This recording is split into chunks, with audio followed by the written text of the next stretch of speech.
Hello, everyone, and welcome to the Slash Filmcast. I'm David Chen, and with me are... Devendra Hardawar. Jeff Kanata. And joining us today, she's a staff writer and film critic at slashfilm.com. Hwai Chen Bui, welcome back to the Slash Filmcast. Thanks for having me back, guys. And may I say for Slash Film Daily listeners, hey, everyone. So HT is referring to the fact that she is also a frequent co-host on the Slash Film Daily podcast. And everyone on that podcast has a kind of greeting that they do. And hers is, hey, everyone. And it's kind of like, it's very comforting when you hear like a standard greeting repeated over and over again, like hundreds of times. Thanks. I remember early reviews for our podcast said that those were really boring and we should come up with more interesting greetings rather than just saying hi. But people like them. Yeah, really judging everything now in the podcast, including the greetings. Yeah. My favorite thing, I have to admit, is I think early on, Chris Evangelista had like a very, let's say, non-super energetic greeting, right? He'd be like, hi, you know, and then... I would say guttural. Guttural, yes. Yeah. And people complained so much about it that like now he's like savage. He's like in savage. the opposite Chris is direction. not here right now. He's like in the opposite direction. He's like super cheery in a way that sounds like it doesn't necessarily capture his personality, but I enjoy it every single time I hear it. So, but in any case, if you want a daily podcast with film news that features HT, you can go to Slash Film Daily, which I think is found at daily.slashfilm.com, right? And they have a new episode every weekday. And some of the episodes recently have been really good. Peter Serretta has talked about how like the show took a little bit of time to find its footing, but I agree with him that I think that the recent episodes have been really strong. So definitely check it out at daily.slashfilm.com. Anyway, today we are here on the Slash Filmcast to talk about a few things. We got some what we've been watching for you today, and then we got an in-depth review of Joe Cornish's new movie, The Kid Who Would Be King. We're going to follow that up with an After Dark discussion of Stephen Knight's newest film, Serenity, starring Matthew McConaughey and Anne Hathaway. That should be a lot of fun. I'm really looking forward to talking about that one. Looking forward to this whole episode, actually. You can find more episodes of this podcast at slashfilmcast.com. Email us at slashfilmcast@gmail.com. So let's get into the show. What we've been watching this week. I will start with a couple things. First of all, a while ago, you guys may remember longtime listener and fan Mike Aparicio donated a significant sum of cash to the podcast and essentially chided me for wasting my time watching terrible things and said instead of watching documentaries about penis museums and stuff, I should watch Dark on Netflix. And that always stuck with me. And even though it took me many months to actually respond to him, I finally did it. I finally watched Dark Season 1. Dave, Devendra and I have been saying very similar things to you. About this very longer. episode, by the way. Yeah. Firefly's true. still sitting there. It's been almost 20 years. We haven't actually given you money, but we do say it a lot. It's true, which I think like goes to show you that money really does talk. You know what I mean? When it comes to swaying me. Yeah. Because really I mean, I'm being metaphorical, but like that money was burning a hole in my psyche. I'm like, this guy donated a ton of money so that I would watch this show, and I haven't watched the show. And every day that passed where I didn't watch the show, I felt guilty about it. I did buy you Firefly, Dave, long before it was on Netflix, and it's still sitting somewhere in your house. It's true. You know what you're doing right now, Dave? What am I doing right now? You are manufacturing an email from the preacher guy to me. I will definitely be getting an email from the preacher guy this week. Yes. About why I haven't watched Preacher yet. But anyway, carry on. That's true. Anyway. That's true. Yeah. Anyway, so Dark Season 1. How many of you have actually watched all of Dark Season 1? Anyone here? Not all of it. Not all of it? No one? HT, have you heard of it? I've heard of it. This is the German series, right? Correct. It's like German Stranger Things, right? Yeah. Yeah, that's right. German Stranger Things, but it's good, is how I would describe it. I think it's Dark is one of the best television experiences I've ever had. It's just really exceptionally well made. Wow. Every episode is like impeccably cast, impeccably acted, impeccably shot. It has a killer soundtrack. It's a great show, and I'd really recommend it. I now know why Mike Aparicio donated money to get us to watch it. Sounds like you owe him money now. A little bit, yeah, kind of. You could make that argument. So I would recommend anyone check it out. Season 2 is coming out in June of 2019. I would tell you more about the plot, except I don't want to give anything away. It's best not spoiled at all. But I'll just say it checks a lot of Dave Chen's boxes for things that I really like. Penis museums. Penis museums. No, a lot of human and family tragedy going on. A lot of reflections about the nature of time travel and the effects of actions throughout time and space. Cut to Dave like stuffing his face full of popcorn. It's like, tragedy. Yeah, that's right. Thanks. No, Devindra's nailed it. That's right. So I'd strongly recommend Dark Season 1. One of the most impressive parts of the show is that they show the same characters at different points in their life. And so you have like a young version of one character and an older version of another of that character, and they are played by different actors. They didn't do de-aging Marvel style. They have like different actors playing these characters at different points in their lives, and so the casting needs to be really, really good to convince you that that's the case.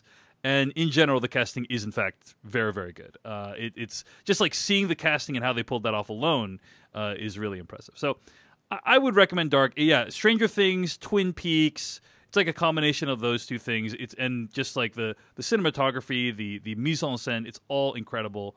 So check it out. Dark Season 1 on Netflix. Have we heard if there's going to be a Season 2? Yeah, season 2 this summer. So you exciting. gotta catch up, Jeff. Gotta get in there. Gotta get ready. I think I will say one other thing about it. If you actually watch the first episode, I think it's really representative of what the show is like.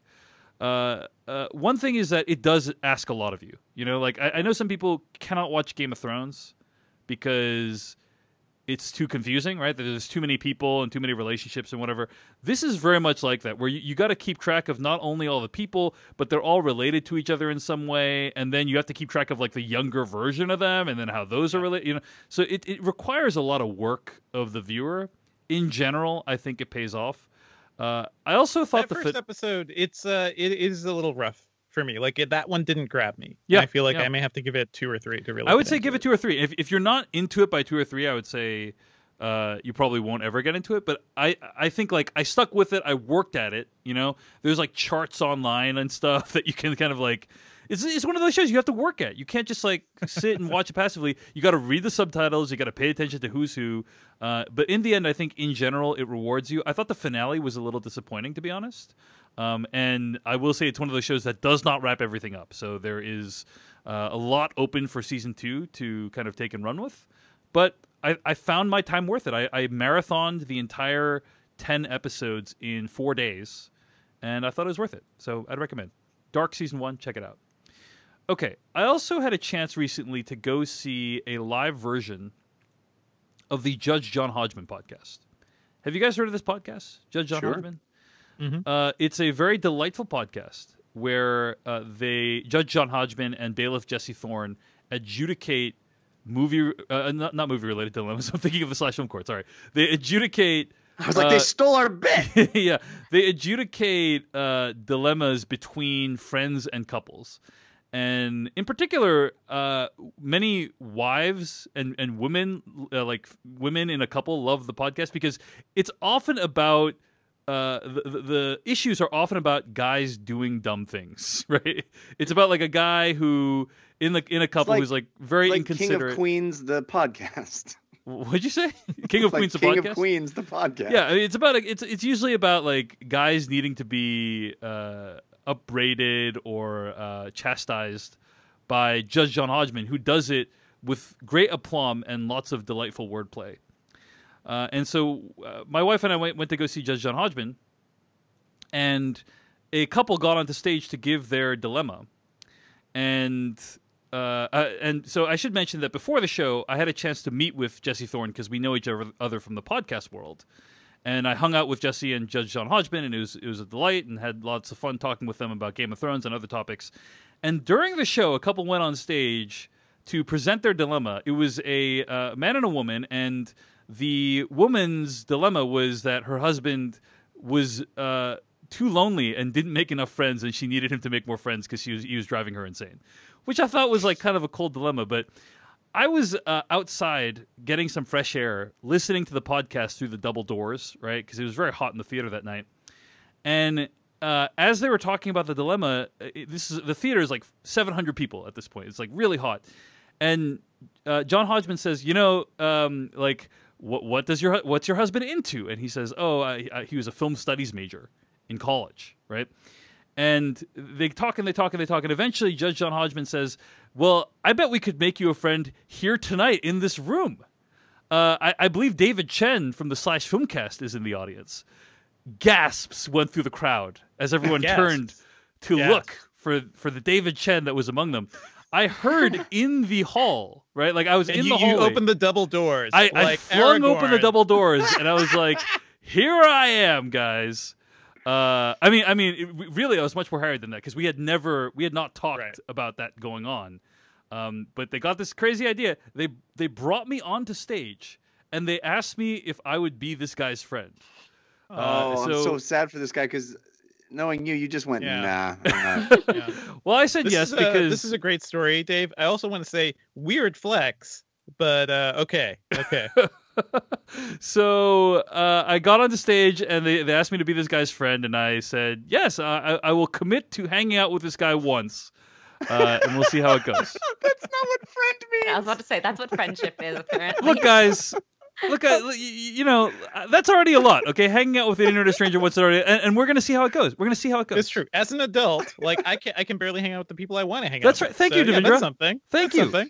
Yes, I will be his friend. I will endure his presence for no more than 45 minutes. It has got maintaining friends when you're in your 30s is a challenge. HT. I think you're still in your 20s, right? I mean, back then.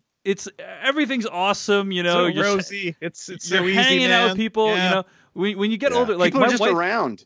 They have leisure time. They're just at places that you're at. That's right. It's amazing. My wife and I actually talked about making a spreadsheet of all of our friends, so we could like keep track of how often we're hanging out with them to make to make sure that we're like hanging out at a reasonable clip. That's how far we've come. That's pretty good. I will say, isn't Seattle also known for being kind of cold to newcomers? That's right. It's called the Seattle Freeze. Friends? It's called the Seattle Freeze. So it is such a thing that it has a name and everybody knows what it is. Maybe it's because people are using spreadsheets to keep track of their friends. You know what, Jeff? People, if you lived here, you would wish people would keep track of their friends using spreadsheets because otherwise they just wouldn't hang out with you at all because of the Seattle Freeze, as I just said. If you put enough Microsoft and Amazon people in one location, this is really the only way they survive. It's spreadsheet. Yeah. It's all spreadsheets. That's right. Yeah. That's right. So, okay. So I emailed this guy. His name is Kyle, and I emailed him, and I basically offered him, outs if he wanted. I was like, "Hey, I don't know if you think the ruling of Judge John Hodgman is binding. Most people do, but if you do, then we can hang out. And if you don't, and it was just like a fun little joke." Then we don't need to hang out. But he was like, no, of course we should hang out. And of course his wife insisted that we hang out as well. So I suggested a movie. Like, it's actually hard to choose a movie that I'd be interested in because I've seen most of them or they're bad. Let's go see Serenity. Yeah. Close one. We didn't go see Serenity, although I almost invited him to come with me to that movie. But is this how you're going to reveal that I've been replaced on the show, Dave? That is correct. So we went to go see Bumblebee. I suggested Bumblebee. He hadn't seen it yet. We had a lot of people asking us for a review of Bumblebee, which we will not give. Have any of you seen Bumblebee? HT, have you seen Bumblebee? I have. I really enjoyed it. I thought it was the Transformers movie that that should have been from the beginning. It really got to the heart and the core of why that franchise spoke to so many people, even though I didn't really grow up with it. And I love Haley Steinfeld so much. I think she's just a phenomenal actress. So she really sold that, the whole movie. Yeah. I wish it didn't land at the worst possible time of the year. Like, really, that was the problem for me. I think it's pretty good. I mean, this is the first Transformers movie in over a decade that I'd feel comfortable taking a kid to, which I think is kind of a prerequisite for a decent Transformers movie. because it's about Transformers. Must have made your first friend date really weird that you showed up with a kid. Yeah, no, I didn't. I didn't do that. But yeah, Bumblebee overall I thought was decent. Like you said, HT, it's when they first announced that they would be making a live action Transformers movie. This is the movie that I thought they would be making. Right? It's very pure hearted. It's very delightful. It's funny. Haley Steinfeld, like you said, is great as the protagonist. But does it have any robots that fart or flip the bird? No robots farting, no racist robots, no robots pissing on John Turturro. Dangling balls. Are there any dangling balls? No dangling balls, no random upskirt shots of models and stuff like that. Like it is a very wholesome movie. That doesn't seem like a Transformers movie at all. I know. It's crazy that's what we think of as Transformers movies. But ultimately, I mean, I think it's a movie for kids. To me, it's like it's kind of silly. It's very silly, right? And there's actually some great fourth wall breaking moments, particularly involving John Cena, who I think is very fun in the movie. But it's not like a serious movie. It's not an action movie in the way that other Transformers movies were action movies. I will say the action that's in the movie is much more comprehensible than in the other Transformers movies. We can all agree that John Cena is going to have a long and illustrious career, and that he's not going to be The Rock. He's going to, I think, have a even more interesting filmography when it's all said and done. Yeah, because he's, I think, able to make fun of himself more. Yeah. He takes bigger risks on screen. He doesn't always have to be the good guy too, which is kind of interesting. I'm a fan of what he's doing. I've been a fan of him in the WWE for many, many years, even though a lot of people don't like him. I've always been in his corner, and I'm so excited to see him sort of become a movie star in a really unconventional way, especially for a wrestler. He's not kind of taking those parts, and I think that's great. He has one of my favorite lines in Bumblebee where the government's thinking of partnering up with the Decepticons, and he's saying it's a bad idea, and he says something like, "These guys are called Decepticons. Doesn't that raise a red flag for anyone?" Which I thought was pretty amazing. They don't understand our human language, okay? They just chose the first word they saw.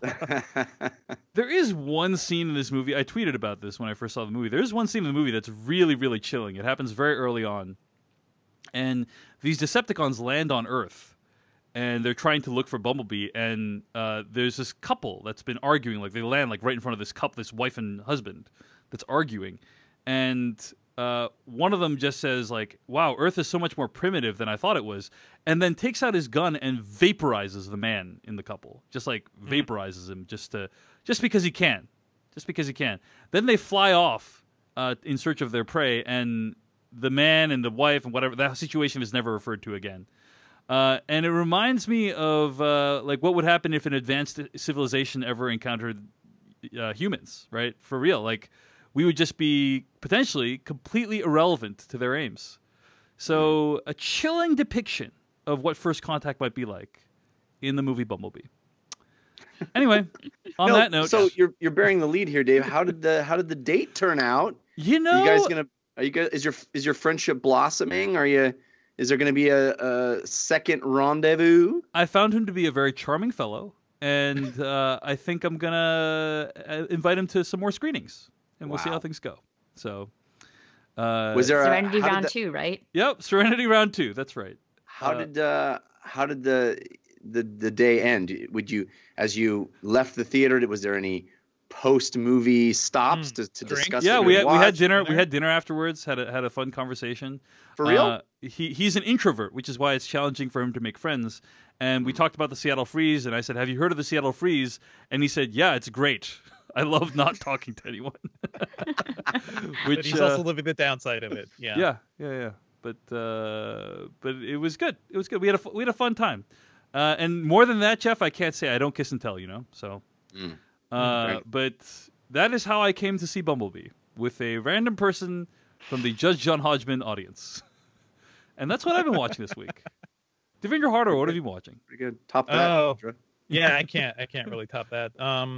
If I say Street Fighter 2 to you all, do you know what that is? Does music instantly pop in your head? Yes. Do you hear the Hadoukens and sound effects? All right, let me try it. Let me try it. It's like da da da da da da da da da da da. Is that right? There you go.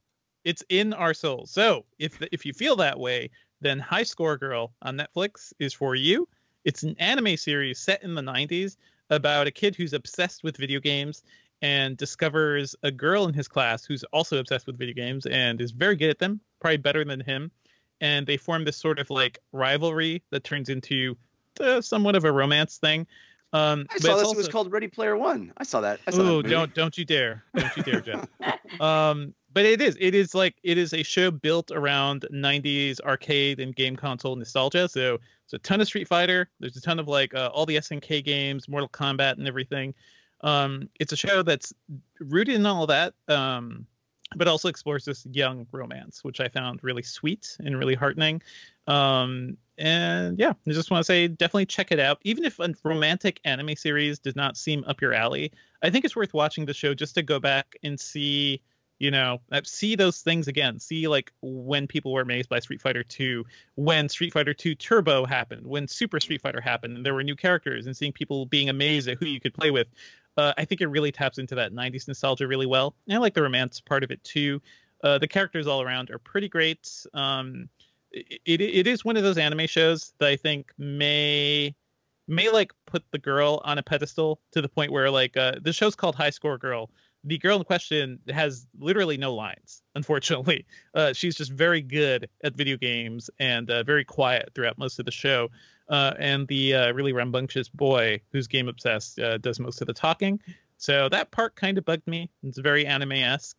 But beyond that, I think it's a really sweet show, and it also goes to show it says a lot about like young relationships and like the emotional, just how emotionally naive we are in high school and middle school. Where if like you like somebody and you don't know how to tell them, and you can't admit that to yourself or something. It's very sweet. I think gamers, anybody who appreciates good anime, will enjoy it. So that's High Score Girl, H-I Score Girl, H-I. And it's available on Netflix. Devindra, what else have you been watching? Also on Netflix is Sex Education, which is a new British romantic comedy series about high school kids who end up. It's about a boy who forms his own like sex therapy sessions at the school to like help other kids with their sex problems. It's a really weird and unique premise, but I think it's really bolstered by the cast. The show stars Asa Butterfield, who has been in many, many movies, and I really enjoy him as a presence. And seeing him here as like this awkward teen boy who's still a virgin, even though his mother, played by Gillian Anderson, by the way, his mother is also a sex therapist, and like his house is just like, he's surrounded by this stuff 24/7, but he feels kind of inadequate about it because like, he has not had sex yet. He's very inexperienced. At the same time, he knows enough to help out other kids. So there's a nice balance going on here. Subject matter wise. And I think the kids in general are really great. All of his friends, they kind of go into this whole idea together. And it's really funny to see like even the kids who would be the bullies or the mean girls end up being the ones who need sex help and relationship help. And they have to come to this like team of misfits to help them out. I find that part really sweet. It's just a really fun, enjoyable show. It is, I think maybe because it is a British romantic comedy series, it is very, very nudity prone. Like it's very explicit at times. So not something you watch with your folks around or anything, but it's a really fun show. Definitely worth watching. Let's Sex Education. You guys have a policy on like when you watch. I assume when you watch TV, the kids aren't like not in the room at all, right? I mean, you can't avoid it. But for me right now, I think there are a lot of like no screen recommendations basically until a baby is like 18 months or so.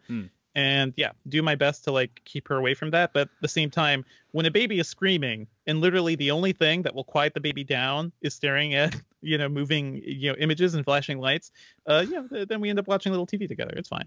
Gotcha. I was just asking the question because you're saying how inappropriate it is to be watching with. I'm saying it's inappropriate with your parents. Yeah. Forget about your children. It's really awkward with your parents. Got it.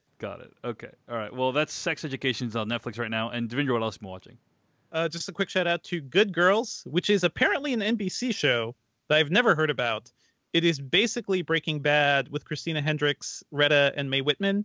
They're all mothers in Detroit, I believe, who are facing like financial, issues. So they decide to rob a grocery store, and things escalate from there. It's a really fun show. I like all these actors. And I think their interplay is really good, and it's very Breaking Bad-esque, because once they start this, they can't really stop it, and shit continues to hit the fan.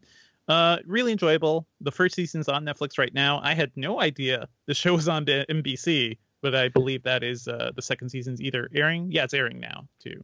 I think it was advertised at like last year's Super Bowl, if I recall correctly. Like there's a ton of ads. It's because they're robbing things, and that was like a high concept for the show.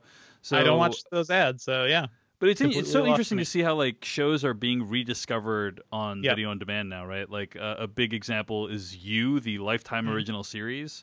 That did very poorly on Lifetime. Like as far as I know, they weren't going to renew it for a second season, right. And then it got picked up on Netflix. And not only has Netflix, I think, declared that it's been viewed by 40 million people, but also Netflix is funding the second season.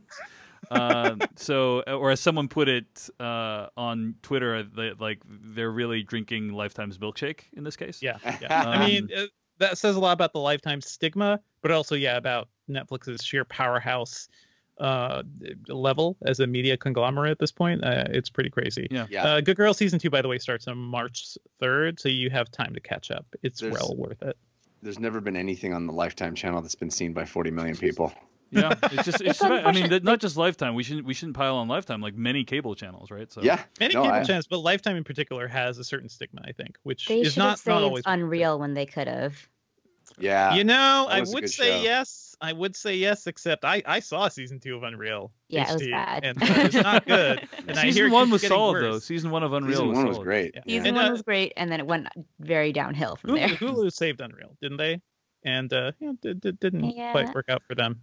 Well, that's Good Girls, and Devindra watched it on Netflix, even though it first debuted on NBC, and we'll see how that continues to happen in our digital age. Jeff Kanata, you have done something that you extremely rarely do, which is take David Chen's advice.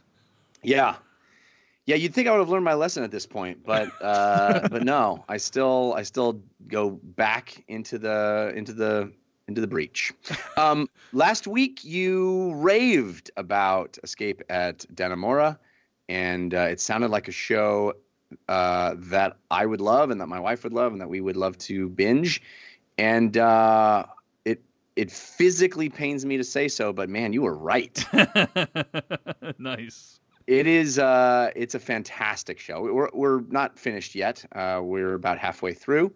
It's a short show, but each episode feels like a film. It feels like a full film. I think the shortest episode is 55 minutes. So like, and the longest episode is like 90 minutes. So they're very lengthy episodes, I would say. But they're also structured like a movie, and they're shot beautifully. Yeah. But they're also sort of, each one has its own intro kind of thing going on. And it feels like a filmic experience, a cinematic experience.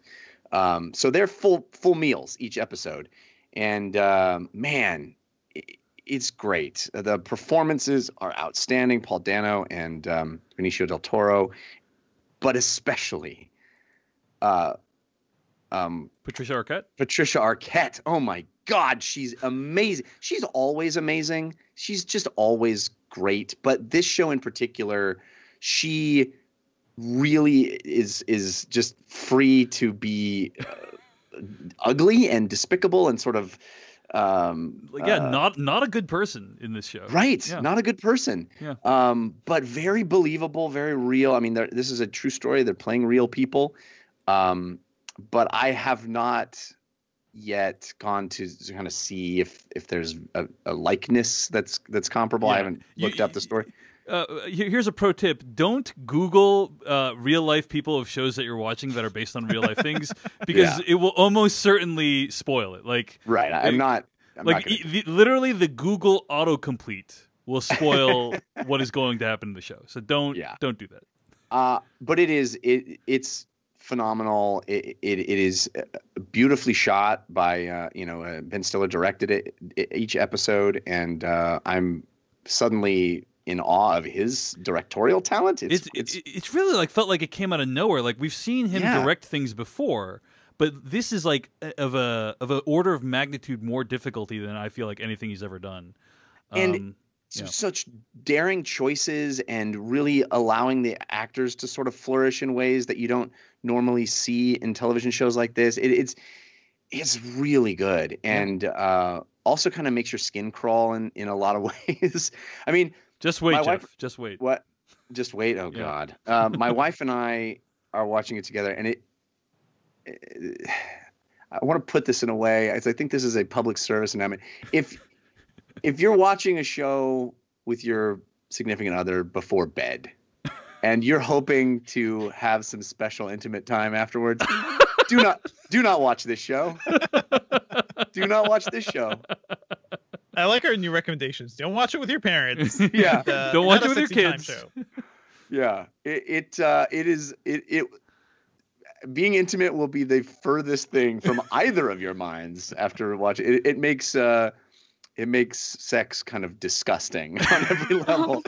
I will say I watched this show with my wife, and she was very upset by the show because there are some really, really abusive relationships depicted in the show of various kinds.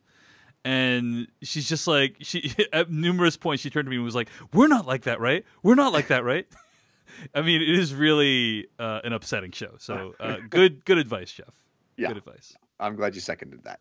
It is it's very much worth watching though. It's called Escape at Dannemora, and it is, where is it, on Netflix? It's on Showtime. Showtime. That's right. I watched it on Amazon. It's all on Netflix, man. Yeah, no, it is on Showtime, and you can get the Showtime on Prime Video channels. Full disclosure, I work at Amazon, so yeah.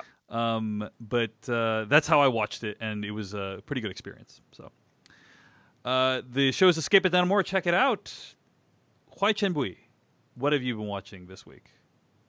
So this is a show that I've plugged on /Film Daily, but I want to plug it again because I feel like this is a show that, speaking of shows that don't get enough attention, this is Crazy Ex-Girlfriend. So this is a CW series that has a very unfortunate name, but it is well worth your time. It's created by Rachel Bloom and Aline Brosh McKenna, and it's this incisive, sensitive, really smart and funny sort of send up of the rom-com genre while being a nuanced depiction of mental illness.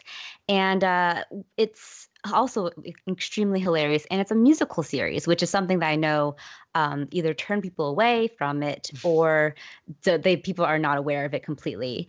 And each of the musical numbers are just so smartly done, and are often a parody of some certain genre or type of song, which stems from Rachel Bloom's time as a YouTube star, kind of doing viral videos that like parodied certain pop songs. And that basically takes that premise and turns it into a full-fledged show about a woman who meets an ex-boyfriend and finds that he fulfills like this deep gaping hole in her soul, and she follows him to West Covina, California, and decides to try to win him back and steal him from his current girlfriend. And follows him from New York, by the way, because yes. That's not weird. Yeah. Yeah. She follows him cross country. Yes. And in the process, she gets in very many hijinks, and she kind of imagines a lot of her life and scenarios through these musical numbers. And it kind of uses this more lighthearted delivery system to speak on more dark issues like depression and mental illness. I don't want to get into what type of mental illness without kind of going into, I just like using the word as like referring to it as a spoiler, but it is something that is definitely like dealt with really well, and in a way that I didn't anticipate the show going in at all. And especially now in its fourth and final season, it's really dealing with Rebecca's sort of treatment and the way that she is finally sensitively dealing with that mental illness and living with it in a way that's like very rare that you see on TV. And I absolutely love this show. This most recent episode was one of my favorites of the entire show. It basically was a perfect distillation of every rom-com trope, and also a sort of winking homage at Aline Brosh McKenna's screenplays that she wrote for The Devil Wears Prada and 27 Dresses, and was just such a joy to watch while having, of course, some hilarious musical numbers. So I highly recommend this series. It's so smart. I wish I could sell it better because it's a series that well deserved your time and is one of the better, well-written comedy shows on TV today. And it's going to be ending soon, so I'm very sad. I think it's ending in April, March. Well, it's wrapping up its 4th season now. So, but you can check out the first 3 seasons of the series on Netflix. Cool. And I assume that's how you watched it, yes? Yes, I did. It did. I didn't catch my attention actually until one of its songs won a Golden Globe, and I kind of feel like that win helped keep it skating by, but despite low ratings, and like let the creators finish the story they intended to do from the beginning. And because of that, thanks for that Golden Globe win. It deserves many more Emmys and Golden Globes, but is sadly overlooked. All right, and you're completely caught up, yeah? I am. All right, very cool. Well, that's My Crazy Ex-Girlfriend. Just Crazy Ex-Girlfriend. No, sorry, not My Crazy Ex-Girlfriend. Just Crazy Ex-Girlfriend. Cleaner that way. And it is on Netflix right now. Check it out, seasons 1 through 3. I also want to say that's another show, by the way, that got a nice push from Netflix. Like once it landed there, that people were able to binge it. I don't know. I don't know if we can stop anything about this Netflix monstrosity in our media landscape, but there you go. It's a fantastic show. Chrissy and I talked about it too, I think a while back around season 2. But yeah, everybody watch it together. It's a good couple show. Definitely good to watch it together. Very cool. Crazy Ex-Girlfriend is the show. That's going to bring us to the end of what we've been watching. Before we move on into our review of The Kid Who Would Be King, we got to thank a few donors to the Slash Filmcast. Some people subscribed at the rate of $2 per month this week. Thomas Willas and Rob Redwood. Also, some people donated to the podcast. Roberto Villarreal, Matt Schwabenbauer. I don't think I wrote that down correctly. I'm going to have to look that up again. Ewan from Scotland. Patrick Schumacher, who calls us the highlight of his commute. Brian S. from Sydney, Australia. Brad Haney, who gave us a super generous donation and says we are the first and only film podcast he's listened to, but he can say with certainty that we are the best one. Which never listen to any others. Never listen to any others, other than maybe Blank Check and other ones that we might recommend. Nicholas from Philadelphia, who said he wants us to keep doing this as long as the sits remain good. Nice. Michael L. from Woodinville, Washington, who is donating in the name of Nancy Lucero. According to Michael, we are the only podcast she will listen to. Which sounds like as much of a gift to us as it is an affliction for her. And we also have a donation from Jed Enterprises on behalf of Aaron Hendo in Chicago. It's a birthday gift donation, and he wanted us to read this limerick as well about Aaron Hendo in Chicago. He finds this podcast so comical, but alas, he is quite economical. So without hesitation, please accept this donation and wish his birthday's phenomenal. Nice. Yeah. Not good. bad. Yeah. Not a We bad do limerick wish your there. birthday's phenomenal. Yeah, indeed. Well, We should also point out, if you've been listening a long time, you may notice that it's been a few episodes without any sponsors. So we are doubly grateful for everybody that has donated and made sure the show can continue. It's really appreciated. On that note, I should say that for a variety of reasons too complex to get into right now, we are about to move podcast hosting companies for the second time in 2 years. And every time it is always enormously stressful because like things break, things go bad. And so that might happen this week. Your patience is appreciated. If you experience any glitches in your Slash Filmcast experience, just tweet at us at Slash Filmcast on Twitter. You can follow us there as well, just for updates on the show. But yeah, please stick with us for the next couple weeks. We're trying to make things better on the back end, and hope you will enjoy us in our final form at our new podcast hosting company. So just imagine the Simpsons like technical difficulties logo popping up once in a while. That's right. So, all right. You can always donate to this show by going to paypal.me/filmcast or use /film.com. Click on the /filmcast tab. Use the PayPal links on the side of the page. You should never donate if it in any way creates a hardship for you. But if you are able to donate, we really appreciate you throwing some money our way and helping us defray the cost of doing the show. All right, let's move on to our review of The Kid Who Would Be King. Give me a second.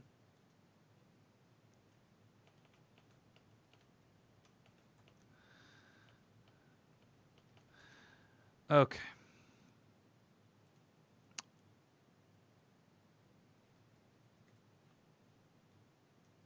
That was from the trailer of The Kid Who Would Be King, the newest film by writer-director Joe Cornish. I'm going to read the plot summary from IMDb. A band of kids embark on an epic quest. Let me do this again. Sorry, guys. There's no F in quest. That was from the trailer of The Kid Who Would Be King, the newest film by writer-director Joe Cornish. I'm going to read the plot summary from IMDb. A band of kids embark on an epic quest to thwart a medieval menace. And this movie, unfortunately, did not do super well at the box office this weekend. Nothing did very well at the box office this weekend. This movie and Serenity both kind of bombed. This movie made about $7 million, but it was budgeted at $59 million, which is a rough return. I think it will eventually do okay. I think it will eventually be discovered on. You just can't beat that glass. You can't beat that glass. You can't beat the ups. shatter that glass. You can't shatter that glass. It's unbreakable. The upside. They split the audience so that they would only see that movie. Nice. Maybe in the water. Glass is a beast. It's almost like people had a sixth sense about which movie they wanted to see, and decided they know what's happening. Decided to the visit. Decided to the visit the theater. Yes. Avatar: The Last Airbender. You had to ruin it. Jeff. It left people at the studio wondering what's the happening. Okay, we're done. Man, we're done. What's his first movie? Stuart Little? Praying with anger. Praying with anger. Yeah. It left the financiers of this movie praying with anger. Okay, I'm sorry.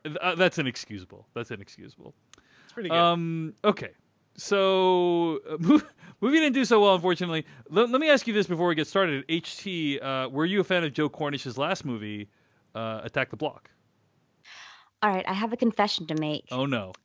I didn't watch Attack the Block until after I saw The Kid Who Would Be King. Oh, wow. Well, that's cool. That's cool that you at least you had the motivation to catch up on the filmography. So yeah, this was a movie I never got around to. I heard so many good things, and just from what I heard from it and from the cast with John Boyega and Jodie Whittaker, I knew this was a movie that I would really like. I just never got around to it until after I saw The Kid Who Would Be King, and I really loved Attack the Block. I will say it's such a thrilling, well-made,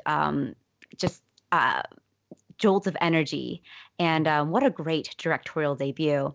And I can see why people would be disappointed by The Kid Who Would Be King after seeing Attack the Block. But were you disappointed, HT? I was not. Having not seen Attack the Block beforehand, I didn't really know what to expect for The Kid Who Would Be King. I had seen trailers. I knew I liked Arthurian tales of some sort, so I went in with very little expectations, but I came away pleasantly surprised.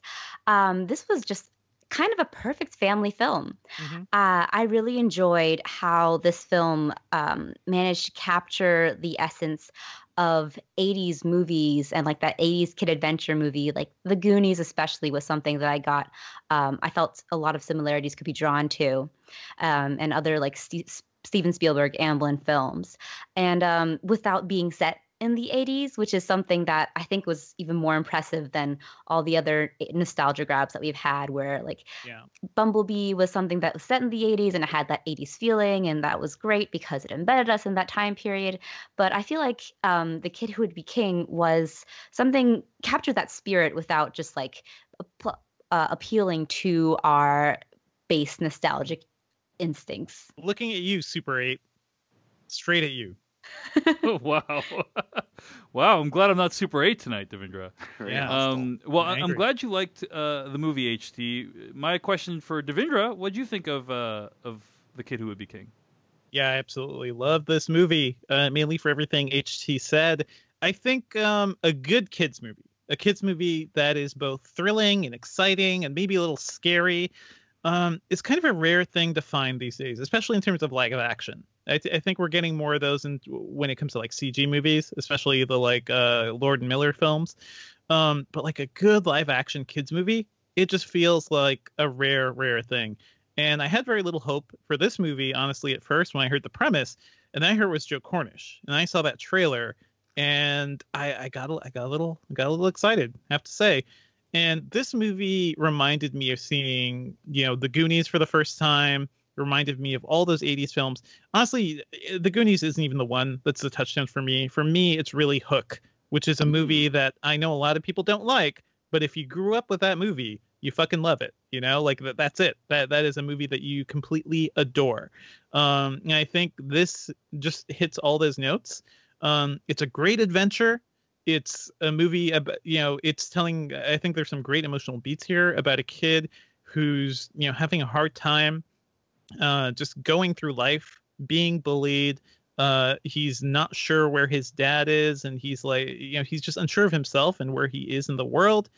And at the same time, it's a movie where he can kind of find some strength within himself.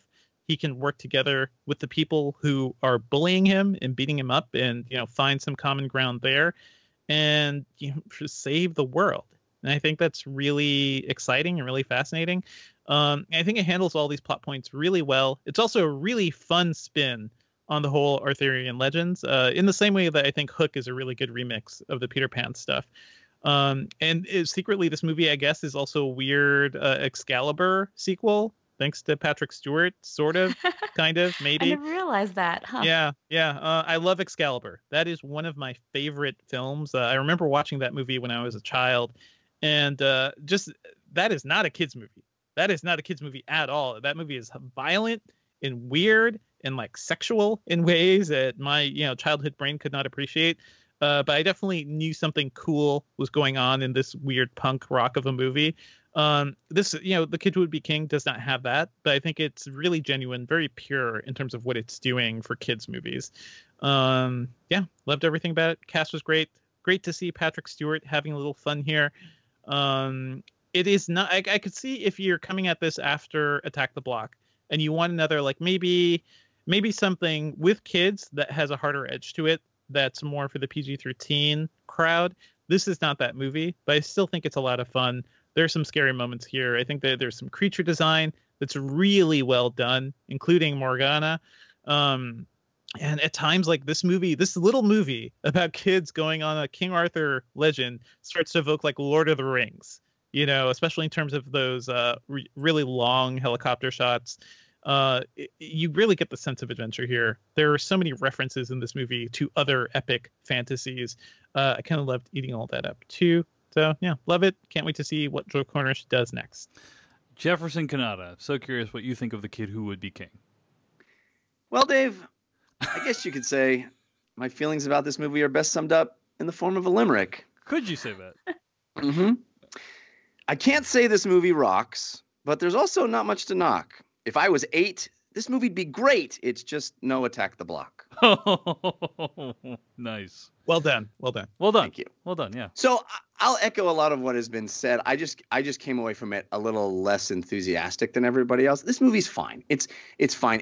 I really mean when I say if I was 8, I would love it. Yeah. It's made for 8-year-olds, right? And you guys have name checked some films, Goonies, Hook. Mm-hmm. I would add the movies for me that were when I was 8. Monster Squad, The Explorers. Yeah.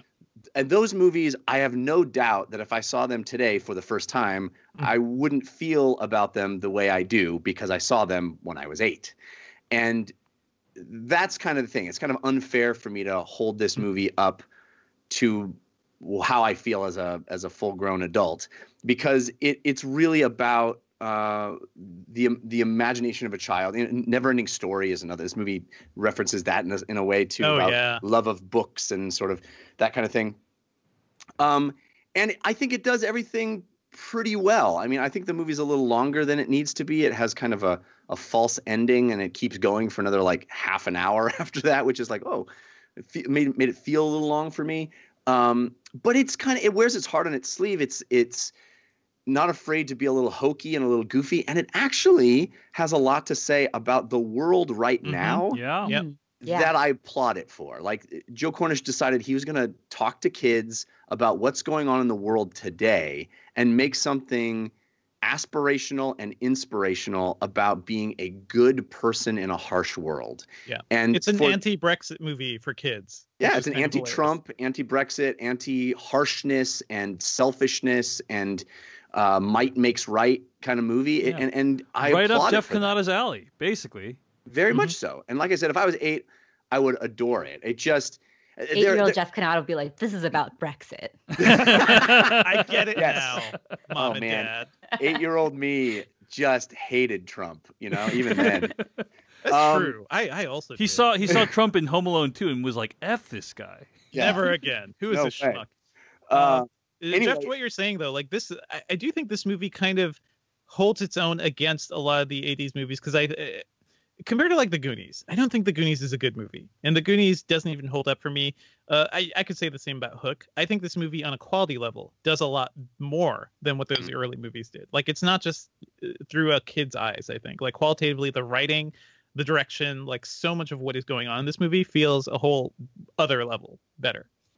Fair enough. I think that's probably true, but you could say that Into the Spider-Verse is a kid's movie, and I didn't come out of The Kid Would Be King feeling the way I came out of Into the Spider-Verse. You know what I mean? It's not. Oh, yeah. So yeah, I think perfect movie. So yes, yeah, right. Rough comparison, Jeff. Rough comparison, because is a rough Into comparison. the Spider-Verse is like a singularly good creation. Well, and I guess it's unfair to hold this up to that, but I do feel it's possible to create a kid's adventure that I would feel that way about as an adult. This movie, I just didn't. And it's fine. It does some wonderful things. I particularly enjoy the young version of Merlin, Yes. and the depiction of magic in this movie is brilliant and clever, and is the kind of thing that if I saw it as a kid, I would believe that all I have to do is figure out those series of hand gestures. Yep. And I would want to do that on the playground in front of my friend. I would like watch this movie on VHS 150 times and memorize those hand movements and figure out how to, so there's a lot of stuff there to dig into for kids. And as I was leaving the theater, by the way, I saw kids doing that, like in their seats, like just so really cute. trying to get it down. It was awesome. It's great. And I've never seen that. Like I've literally never seen the hand jive as magic before. And it's brilliant. For like the last couple decades, it's been, Oxio, whatever the hell, right? Point there's of wand been at like this one thing. depiction of Accio, magic, Dave. Right. Yes. I'm sorry. What is it? HD? It's Accio. Accio. Yeah. Whatever. It's just one fake kind of magic. But Doctor Strange, I think, was the new magic hand movement thingy. Like Doctor Strange made that cool again. Yeah, but this is quirky in its own, and like that casting of that kid, like you have to be spectacular to make when Patrick Stewart shows up, me to be like, ah, like I was more interested in seeing younger Merlin than older Merlin, and that is an accomplishment for that kid. That's Angus Imrie. And he's fantastic. And he looks very strange too. He looks kind of like your typical British young actor, just like stretched out. He's got a neck that's about 3 miles long. I mean, he looks like he should play young Benedict Cumberbatch in something, Yes. And the lead kid is Andy Serkis's child, which I did not know. Is he really? Yep. Yeah. Mhm. Louis Ashburn's Circus, man. Anyway, so it's a charming movie that I think has a big heart and a great message, and so I'm not going to be too negative on it. It just didn't spark a lot of enthusiasm in me. I just thought it did what it did well. Yeah, I mean, Jeff, I feel pretty much exactly the same way as you, which is that it's a bummer to not love this movie. It's a bummer to not even like it that much, and the bummer is, A, we're all rooting for Joe Cornish, who seems, by all accounts, to be an extremely talented filmmaker. B, this movie has a great message. C, it is basically an original story. I mean, I know it's like some people have disputed that because it's based on Arthurian legend, but that is a pretty, we've seen enough actual redos of the Arthur Legend that this is definitely more original. This is definitely an original This story. is a sequel to the Arthur Legend, basically. Yeah. Right. So this has many things going for it that I think, like we want movies like this to succeed at the box office, and it didn't really do it for me. And I don't want to like talk that much about why it didn't do it for me because again, if you just feel bad talking about why I don't like the movie, but I tried to think about like why is it that this didn't get me, right? And I do kind of want to analyze this a bit, Dave, because you were adamant that we review Serenity, which is the movie that movie Twitter, a lot of movie people are freaking out about because it's a little twisty, it's a little crazy. I understand that. I've also heard from many people that's just objectively a bad movie. Yeah. Like it's a bad movie made fun. I argued for let's go for I think the more interesting, engaging movie that is actually doing something well. There was for those who don't know, there's a heated text thread between the three of us about which movie we were going to review this week. And Devindra wanted to review The Kid Who Would Be King. I wanted to review Serenity. We're basically reviewing both, but it was intense. And so I think I could best talk about why. I'm not super crazy about this movie in spoilers, but I will say one thing pre-spoilers, which is that ultimately I think well, first of all, two things. One is that I had just seen Bumblebee a couple nights ago, as I'd explained in what we've been watching, and very similar story in terms of this character coming to terms with their parents' death through like supernatural, extraordinary events that happened to them. And so I think I felt like I'd already seen that story, and so in order for a movie to really impress me, it had to be like really different from that. And I don't know that it really succeeded in doing so. And then the second thing is that I think that I just also watched Dark, which I talked about on this podcast earlier as well, and that movie also features kids. And I think that one thing about that movie and this movie is or that show and this movie is that the kids were in peril in Dark. Like, there's not that many deaths in that show, but I felt like at any moment, like something could happen that's terrible to these children. I never believed that in this movie, and I think that's what distinguishes this movie as a kids movie, right? It's a movie where there's never really any danger, and the danger that exists is like this kind of okay CG, visual effects of these like, shadowy things coming out. And I never really felt like these kids were ever in any danger. And I think that's kind of important. I'm not saying like, oh, I got to see a kid die in order to enjoy a movie. Blood, child blood. Yeah, I'm not saying I have bloodlust or anything like that, but I'm just like, I don't believe that any of them, like any harm is actually going to befall them. And so like the stakes are really kind of taken away from me in that situation. So I could see that. I do think the monster designs, even though they're CG, like when that first skeleton dude pops up, it's a good design. It's genuinely scary. If that thing, even today, that thing pops up near you, you'd be a little scared. And I think to a little kid watching this movie too, that is the sort of thing that would be, you'll remember that when you go to sleep at night. And to me, that's a good sign. Again, if you were a kid and you watched this, I would have nightmares, but I'm not, and it didn't really scare me that much. You know what I'm saying? So, those are some like earlier preliminary thoughts on why this didn't resonate with me as much as I wanted it to. But as with Jeff, I gotta say it's a lovely movie, and especially if you have a family, like it's definitely a movie I would feel comfortable taking my kids to. It has a great message. So overall, I still think it's worth recommending. It just didn't, it doesn't live up to Attack the Block in my opinion. It's not trying to live up to Attack the Block, but that's what I was hoping for, and it didn't really meet that need for me. So this is a movie I'm hoping we don't have VHS anymore, but we do have streaming services, and this is a movie that I'm hoping ends up somewhere, and a kid just ends up like putting this on a loop forever for their entire childhood and getting this movie in their bones, because it's definitely worth it. In 20 years, we're going to have those nostalgic articles talking about how The Kid Who Would Be King is the greatest movie ever or something. Yeah. I definitely feel like it's going to have that touchstone in a lot of children's lives. If it succeeds anyways, it should, I feel like. I hope so. I want an entire generation of kids to take the message of this movie and live their life by it. Yeah. Mm-hmm. Yeah. This is going to be, HT, this is like in 2019, this is going to be an article about like how great work is not recognized in its time, right?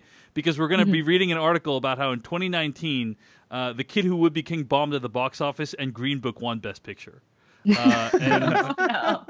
it's going to be like, hey, like sometimes things take decades before people recognize great work for what it is. So any other thoughts before we get to spoilers? Otherwise, let's get to spoilers for The Kid Who Would Be King starting right now.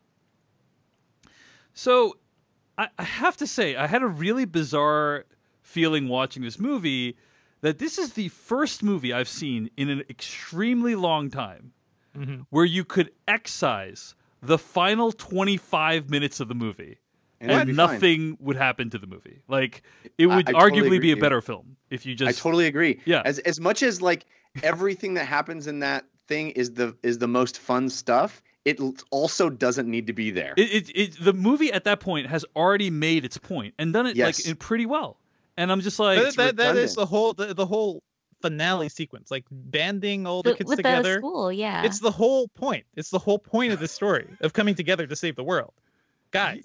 Yeah, I guess, but dude, I'm so with you on this, Dave. I'm so with you on they this. already saved the world. He already had his big moment. Isn't this also about him? You know, up until then, he had been an outsider. He had never really been able to put himself forward in social situations, and here he is. Getting into this leadership position and forming this army and leading these kids, and I feel like that was something that was really powerful. But again, he already had that thing moment with his mom, guys. Like, let me just say before we get deeper, the whole point that first attempt didn't work out is because he was still angry at his mom. Like, that scene I agree is important. The movie was when he tells the truth to his mom and she tells the truth to him. That's and boom, the end of movie. And like cut to black. Credits right there. You know, he realizes, the reason I didn't succeed on my mission is because I have to tell the truth to my mom. That's right. Tell the truth to my mom. Yep. End of movie. Done. End of movie, then the world ends. No. What do you guys do? Yeah, so I mean, you know, I have much sympathy for what you're saying, HT, but in terms of like, it's about him like becoming a leader and blah blah blah. But like that already happened. That story beat already happened earlier in the movie when he, you know, with the lady in the lake and the sword, and he's like, "You guys, we're gonna stick together no matter what." Now, you know, like that whole thing that already happened. He's going from small team management to executive level management. Like, think about it that way, Dave. Come on, it's true. Just a big action micro sequence. and macro. Yeah. The other thing that I have a problem with at the end of the movie is that, and this is hard because I'm kind of I'm being nitpicky a little bit. You're being a negative Nelly on this one. Yeah. But I totally agree with everything you said, Dave. I was like, the movie's done. We're done. What is happening? What? Yeah. And so I'm thinking. All right, go ahead. You finish what you're saying, Jeff, and then I'll chime in. Yeah. There is so I love what I like to call the A-Team moment. There was always a moment in the A-Team where they had to like retrofit the van into something rad and do something cool, and you see this montage of them putting something together and being cool. You definitely have that in this movie, but it's like 60% there. It's not particularly clever. It's not particularly smart. The plan isn't super awesome. It's fine. It's fine. It's neat that they're duplicating swords and shields and giving everybody armor.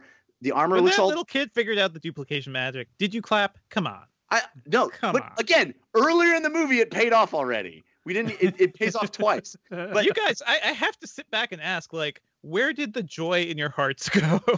No. Because it's like that. Well, I understand. Like the movie has like that one climactic moment. Watching it though, it's like, oh, that's clearly not the end, right? Because it seems like that was all a little too easy narratively. Like him going and like actually attacking Morgana the first time, they accomplished something. But it's not like it felt like there were so many threads in the story that you still need to wrap up. And I think at least doing this bigger sequence involving more people, it ties into all these emotional beats well. Like that's the whole point. This is so fascinating. The point the movie is making is all of that doesn't matter because it's about telling the truth to the people you love. And that's like, no, but also we need 20 minutes of fighting. I think it's also a really fun sequence too. Yeah, and it kind of suits like this kind of kid adventure that the finale would take place in a school because that's where it always happens.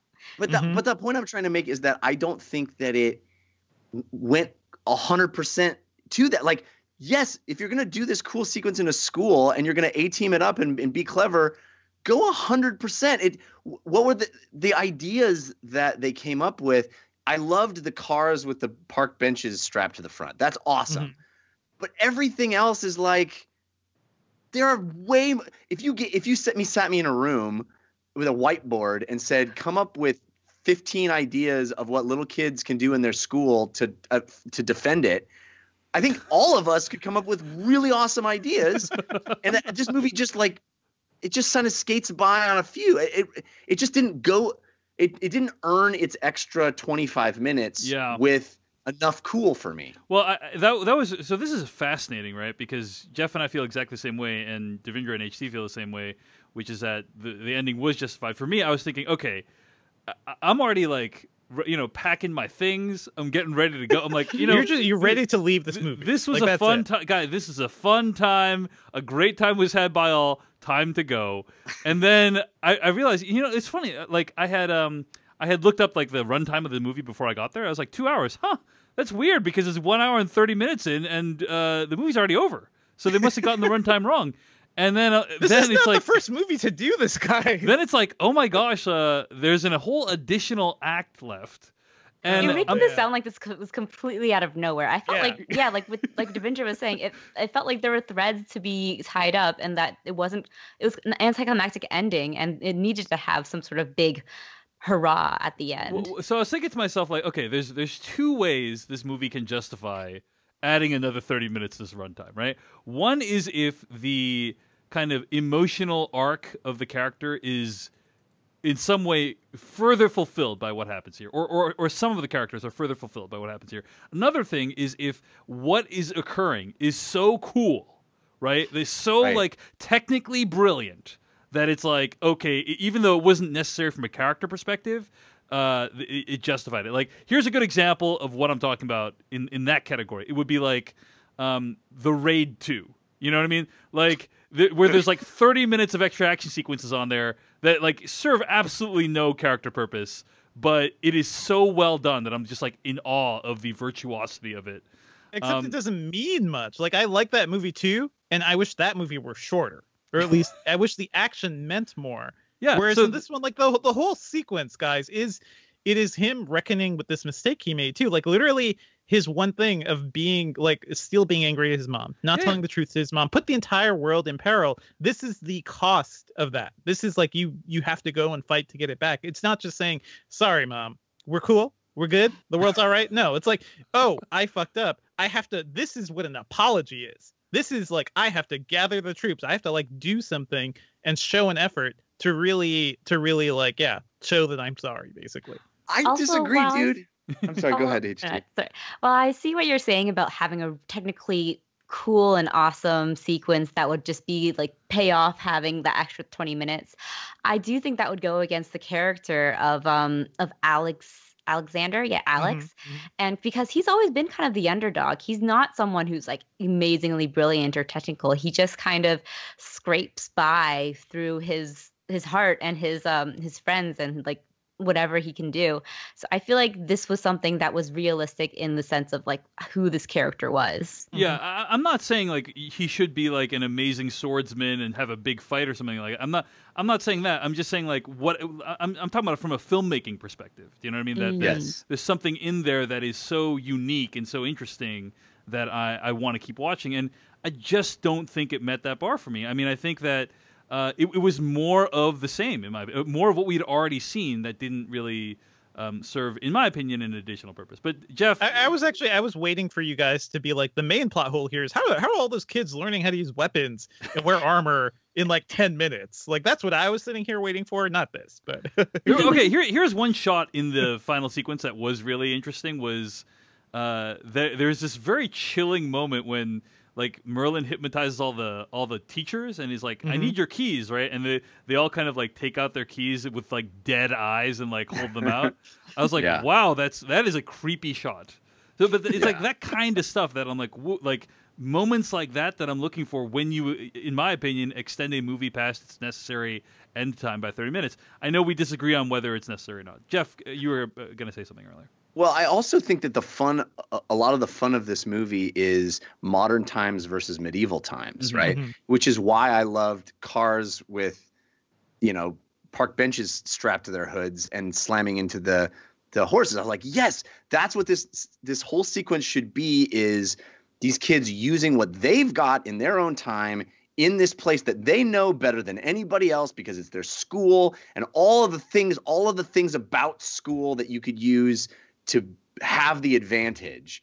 And you get that one car thing, which is cool. And then they like trip them with ropes, and somehow they hoisted very heavy things up into the raft. Like none of it is clever enough to justify the fun sequence. I wanted it to be, a real exploration of what makes what about kids and school could they use to their advantage that would surprise and delight me. Right. And So something that you watch and you're like, oh, I would never have thought that they could do something that cool, right? But it makes so much sense. Maybe it's a statement on the fact that, we don't really have things anymore. All kids have our smartphones, right? So you gotta do all this stuff. I will say the one complaint I have about this movie, they cast Rebecca Ferguson as Morgana. I think the little bits we see of her are really fun. She's really like biting into that role. But as soon as she gets interesting as a character, she turns into a CG monster and gets less interesting. And I would have liked to see more of actual Rebecca Ferguson being all, evil person at the end fight too. That would have been fun. And another point I'll make is that you get that moment where they give the magic potion to Merlin, but if we had seen them prepare that potion and like make a big deal about magic potion, modern world's version of magic potion, it could have been a much more satisfying moment than just like, oh, we have a magic potion, we ground up all these things and they made a smoothie. That's all I think it's clever, but the movie didn't maximize that moment by setting it up and making it cool. I think to me that's the joke. Like, oh, we just made a smoothie, Merlin. Like, chillax. What you call a potion? I put it in the Vitamix for 10 seconds, Merlin. This is magic, okay? That's also the joke. If all it takes is for you to knight somebody to fight for you, wouldn't those kids maybe think to knight some adults? Well, like any good kids okay, movie, Jeff. Now you really are useful. just nitpicking, okay? No, I am just nitpicking. Okay, that one I don't really. Let me just throw out a couple other things that to not be completely negative. I like that scene when the trees first came out of the ground. Like that was probably the single coolest effect in the movie for me. Is like, not since the Ents in the Two Towers have we seen trees that cool. Tree technology has come a long way. Yeah, tree technology has come quite a long way since the Ents. So that was the best was sneezing into an owl every time. Oh, so good. Oh yeah, really cool wonderful. effect. Really, cool I like effect. that Well effect. done. Yeah. And I also think that they, like Joe Cornish as a director, like he could have made this movie a lot easier on himself, right?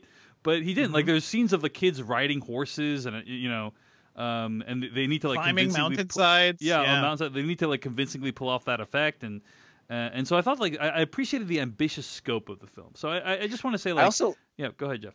Sorry, I also like that it knowingly and purposefully subverts the your dad was the guy thing trope. You know, and how he literally, they're like, yes, it's Luke Skywalker, Harry Potter, it all makes sense. I got to go find my dad. And it's like, no. Yeah. But he also still is descended from, he has to be in the bloodline, right? That's the only way. No. The whole point of the movie is that anybody could be it. It's Last Jedi. It's pure of heart. It's about what's in your heart. That's what they made an explicit point of that. Yeah. Many movies in the last few years is like about someone trying to find their dad. And then when they find them, it's like actually the dad is terrible. So just the dad is terrible. I don't know. I think we got to get away from that because I think that, now that like we've had the storylines where they find the dad and that's the person you're supposed to find. Then they find the dad, that's the person who's terrible, and I feel like it's swung so far the other way. Like maybe we should get away from those stories. Yeah, now. It's kind of like a whole generation working through being let down by their dads in a way. I don't know. That's what it kind of feels like. Like I'm really feeling that. I think that's right, Just look at like Kevin Costner. Like every time he's popped up in something recently, basically, like especially like Batman. Come on, come on. I will say another fun thing about this movie: really great use of the Lady in the Lake legend, because that's in the bathtub scene. That's fun. That is pure fun. Yeah. And I'm glad that this movie, like, he the Arthur story, like the Arthurian legend, has been something that's been retold so many times. I can't think of a good version of that. I said this last week. Since I said the wrong movie. I should have said since Excalibur, because that movie's bonkers. It's a ton of fun. I think some people, I don't know if it's qualified as like a good movie, but I genuinely love it. And I think this does it does a lot with that legend compared to certainly Guy Ritchie's King Arthur, right? Indeed. All right. So, that's one thing I was going to point out too, Devindra, is that this is one of the best King Arthur movies that's been made in a long time. I'm trying to think, like, other than Excalibur, I mean, what other movies would I even recommend? Monty Python and the Holy Grail, maybe, and of course, the classic Disney animated take, The Sword and the Stone from 1963. That's like three to four good King Arthur movies in like 4 decades. You get one every decade. And this we'll never mention the Clive Owen one, which was a thing that happened, right? Oh, wasn't there that? Yeah, was that the Keira Knightley one? Yeah, right. Yeah. Clive Owen and Keira Knightley. I remember. Man. There was some good so TV series. Like this actually gave me some kind of reminded me in ways of the BBC series Merlin, which kind of took a more kiddie approach to it, but was still, driven by some sort of like more Arthurian lore and some heavy mythology as well. But basically took on the premise of like young Merlin and everyone's sexy and young. Sexy young Merlin, yes. Yeah. The bigger part of this movie too, I think it says, similar to Last Jedi, it says a lot about the legends we construct. I think, right? Like maybe all these things you've heard may not exactly be true. And through your actions and through good actions and being a good, decent person, you can maybe change that down the line. So I found that pretty good. I think the real legends are the friends we made along the way. So in the round table. Yeah. Okay. HT, you want to have the last word on The Kid Who Would Be King? I do want to say that I think that this film is best encapsulated by that Neil Gaiman quote in which he talks about why Coraline isn't scary for children because they see themselves in that adventure. Whereas for adults, when they see Coraline, it's something that completely terrifies them. And I know that watching The Kid Who Would Be King, there were moments where I became very concerned in an almost like paternal or maternal way about these children. I'm like, they're going to be like impaled by rebar. They're going to be like killed by these demonic health warriors. And yet, because these children have such a gleeful abandon to them and a fearlessness, it was something that like infected the entire movie and just kind of takes you along for the ride. And I think that's why it does feel a little bit low stakes at times, because it really comes from that perspective. And I think that's why it was able to sweep me along so well with it. All right. Well, I'm sorry that we disagree on this movie, but I'm glad you guys enjoyed it. And I do think a lot of people will enjoy it. I think a lot of kids will enjoy it too. And in the next generation, I think they'll grow up watching this movie instead of Goonies. And I don't think that's a bad thing. Don't think that's a bad thing. Not a bad thing at all. Yeah. All right, that's our review of The Kid Who Would Be King. Find more episodes of this podcast at slashfilmcast.com. Email us at slashfilmcast@gmail.com. Our theme song comes from adamwarrock.com. Our spoiler bumper comes from filmmaker Kyle Hillinger. Stay tuned for an After Dark about Serenity. Stay tuned also to hear what we'll be discussing next week. In the meantime, Huai Chen Bui, where can we find more of your work on the internet this week? You can find me writing every day at slashfilm.com, and I'm on Twitter at htranbui. And I also have my other podcast outside of Slash Film Daily, The Millennial Falcon, and that's on iTunes and Google Play. It's such a great title. It is a great title. Jeff Kanata. I'm on Twitter at Jeff Kanata, which is spelled with 2 N's and 1 T, and I do a video game podcast, which is called DLC. You can find it wherever you find podcasts or at 5by5.tv/DLC. Devindra Hardwar. I'm on Twitter at Devindra, and I write about tech at Engadget.com. I'm also doing a tech Q&A podcast at nomoretech.net. That's no with a K. We'll have more episodes coming up soon. And I am making at least 2 YouTube videos per month. You can find my videos at youtube.com/Dave Chensky. That's Dave Chen SKY. Next week, we'll be discussing the new Dan Gilroy movie, Velvet Buzzsaw, which is debuting on Netflix. And it reunites the people from Nightcrawler, Jake Gyllenhaal and Rene Russo, with Dan Gilroy. I mean, that sounds like an awesome combination. Really Weird looking Jake forward Gyllenhaal 2.0 again. I don't know. Yeah, looking forward to watching it, Yes. discussing with y'all. Should be a lot of fun. Stay tuned for the After Dark about Serenity. Thanks for listening to the Slash Filmcast. We'll see you later. Woo. Good show, Okay. guys. Yeah. I'm show. going to run. Enjoy Serenity chat, okay? All right. Bye. Have a Bye, good night. Devindra. Bye. We should Later. get coffee sometime. Yes. Let me know. Definitely want to have you over at our office or something, okay? Oh, that'd be awesome. Cool. See ya. Bye. Bye, Devindra. Have a good night. Okay, guys, here's the question is, do we want a pre-spoiler section for Serenity No. or not? I don't think you can discuss No. this movie without spoilers, Okay. No, we cannot. honestly. Okay, here we go.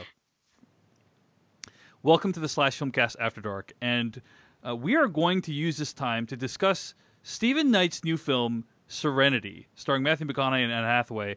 I should point out that it's just going to be me, HT, and Jeff Kanata, because Devindra refused to see this film, so it's just going to be As is his right. As is his right. Right. Everyone, and just so you know, there's no bitterness or anything like that. Like we all have a few movies that we just say we're gonna opt out of during the year.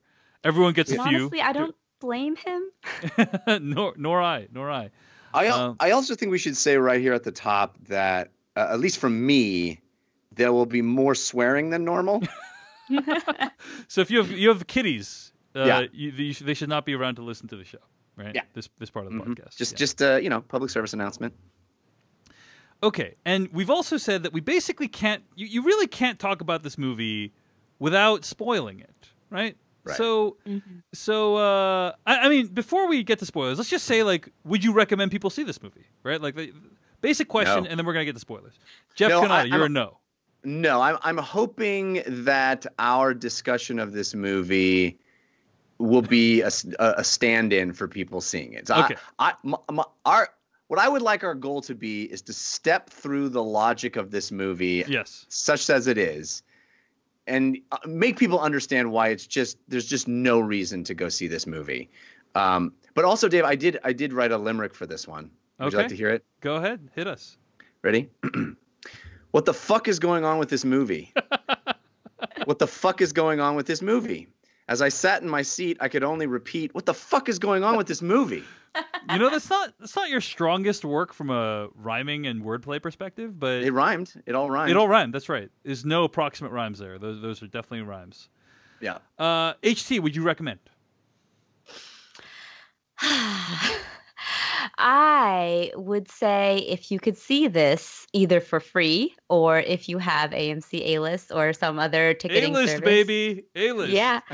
Then go see this movie. It is a movie that demands to be experienced. Does it? I gotta agree with HT. I have to say I enjoyed the experience of watching this movie more than The Kid Who Would Be King. Well, that doesn't.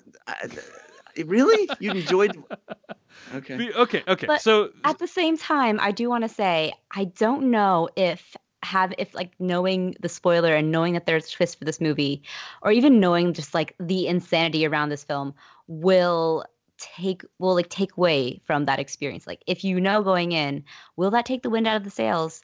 as when it were, watch you this know, movie? Can I just say it has frustrated me in the last few days hearing people describe it as a twist, because I didn't experience it that way at all. I think that's a misnomer. hold on. do Let's get to that. Let's get to that. Okay. I want to hear you talk about it, but I'll just say one thing before we step into the spoilers here, which is that, first of all, HT has written an article at slashfilm.com you should check out. It says it's called Serenity has the wackiest ending of 2019, and we're only a month in. So I'd recommend that article. Also, I made a YouTube video about this movie, youtube.com/Dave Chensky, that's Dave Chen SKY, where I dive in depth into the ending. So you can check those out before you listen to the rest of this review or go see the movie. Or instead of going to see the movie, you can do that.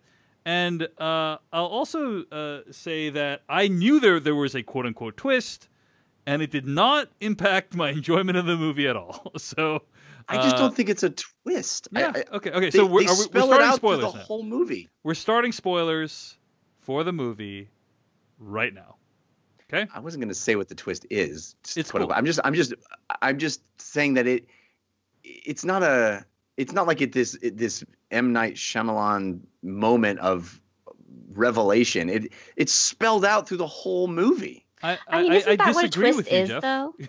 Go ahead. Because a twist can happen while being foreshadowed. Yeah. And that's often what a twist is. M. Night Shyamalan foreshadows, when he does it well, he foreshadows most of his twists. The Sixth Sense, for example, you can see all the clues leading up to it. Yeah. Right. And you can...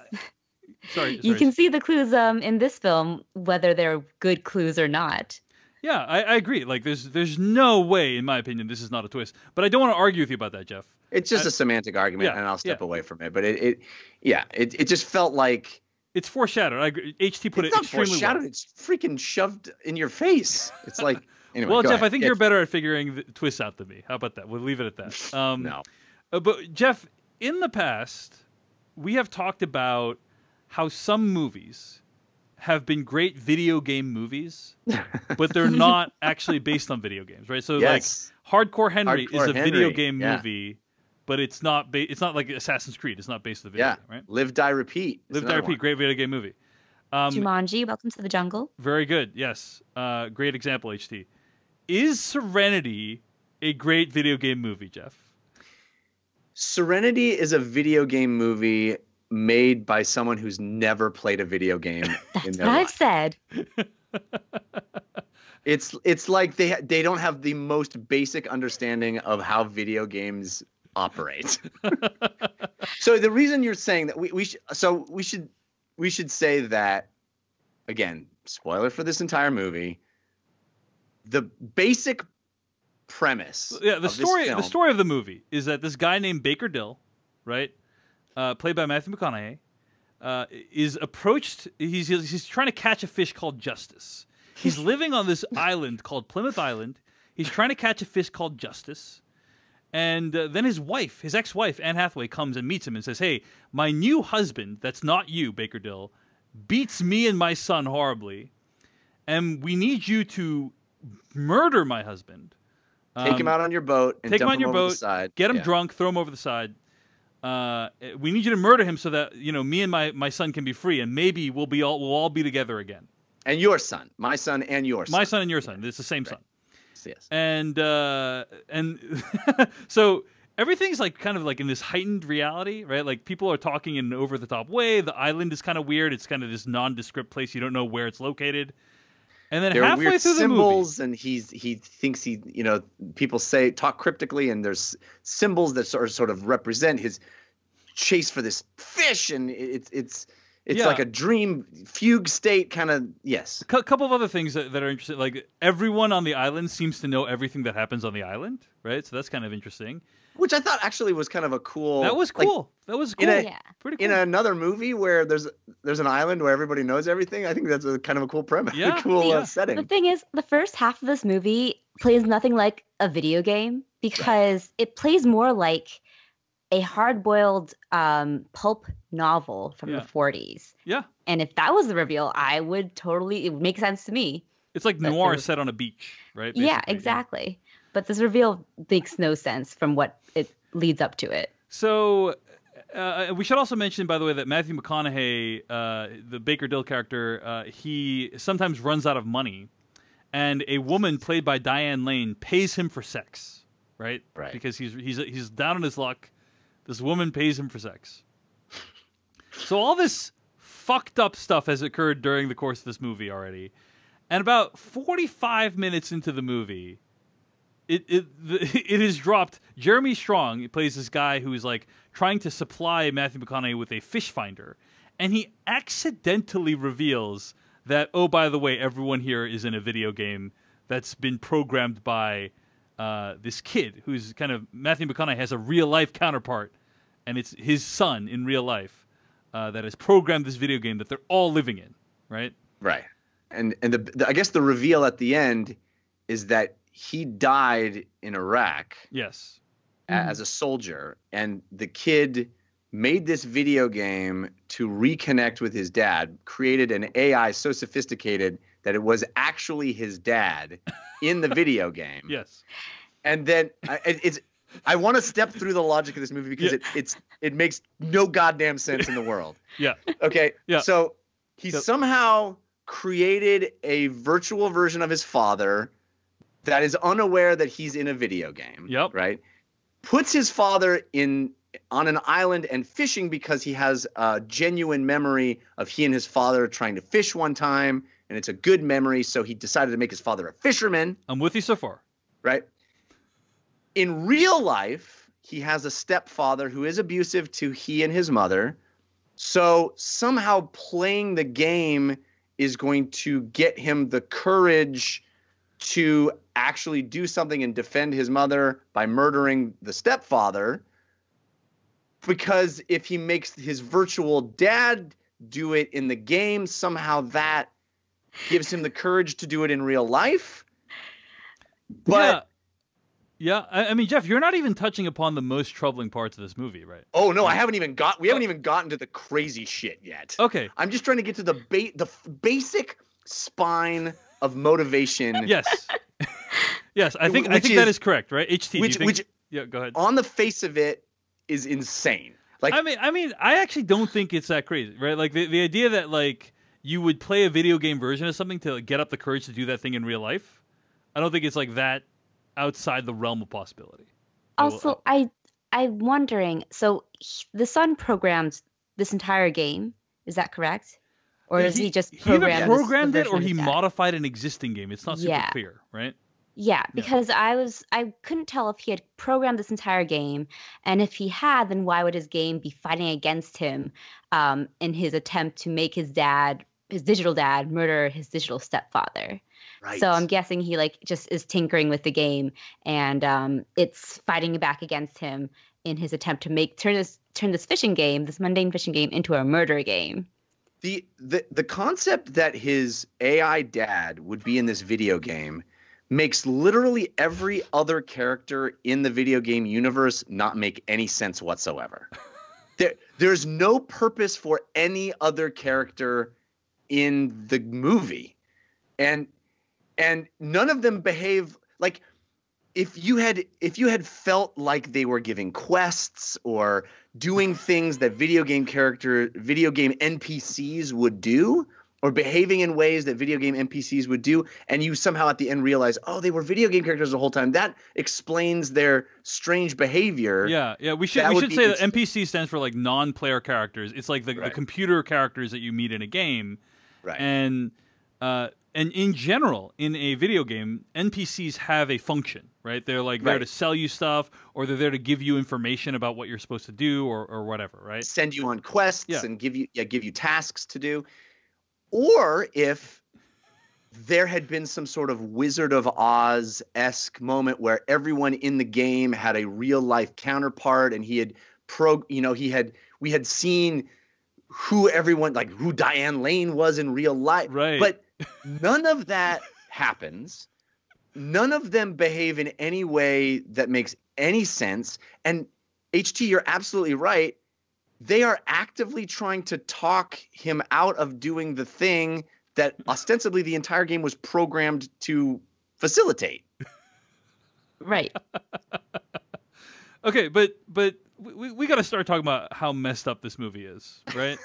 we got to start talking about how messed up it is. So first of all, Matthew McConaughey likes to bathe naked a lot in the movie. We see Matthew McConaughey's ass on a number of occasions in this movie. Which his son, I guess, programmed. I guess he programmed it, right? Apparently his son programs that, and his father having a lot of hooker sex with this woman. Yeah, a lot of hooker sex.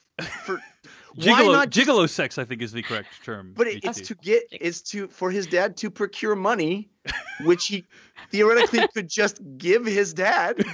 You could just create money. Yeah, just make money. Yeah. You could just have his dad have a lot of money. But in the video game, there's no rules.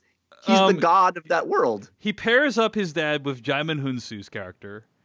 But Jaimon Hunsu is apparently bad luck because as he programs his dad to say, we stopped getting good fish after your wife died.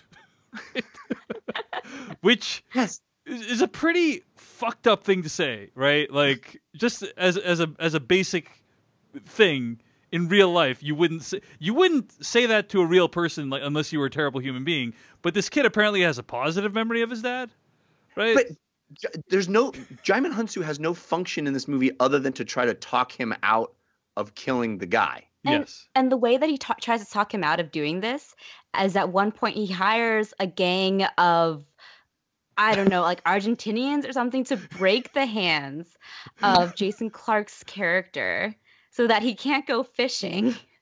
Just like in a video game, you know? Just like in a video game. Apparently there's like a gang of like Argentinian mercenaries are like on hand. Yeah, it's the Argentinian mercenary perk, right? On the in Call of Duty. Yeah, and like they do this in a very violent way, despite this being a game where like no one dies, and yet his hands are like brutally broken. And if you're playing, so first of all, there's not even any concept of how this kid is playing the game. Like, is the game a simulation and his father has autonomy in it and is sort of this, he's just watching it all unfold? Yeah, it's like The Sims or something, right? Like, yeah, is he playing it?